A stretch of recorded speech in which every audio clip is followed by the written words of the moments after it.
Потребни се превентивни мерки и тестирања со антиген тестови за влез во државата, особено во предпразничниот период, кога ќе има голема фреквенција на границите.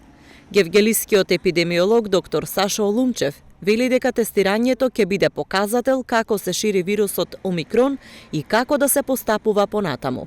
Меѓутоа, после Нова година сметајте дека секако ќе биде докажан за тоа што сега почнуваат новогодишните празници, сите наши граѓани кои се надвор од земјата, дали на привремена работа или се живеат во европските земји, ќе си дојдат за новогодишните празници. Со самото тоа, големи се шансите да Омикрон влезе на голема врата.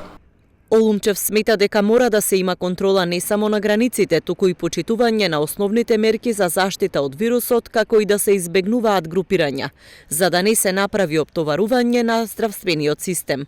И треба да се внимава, рековме на тоа, затоа што здравствен систем не може да амортизира таков удар. Ако вие имате една страшно заразна варијанта која ќе ви даде 100-200 пациенти дневно, зборувам за Гевгелија, за Скопје, големите градови би биле тие огромни бројки, не дека очекуваме некоја страшна симптоматологија. До сега, како што гледаме, не е нешто страшно како што е делта варијантата. Но, дека ќе имаме бројки, ќе имаме многу бројки кои секако ќе направат проблем и на матичните лекари, и на болничкиот персонал, и на здравствените установи, затоа што ние немаме толку ресурси, ни човечки, ни материјални, ни просторни.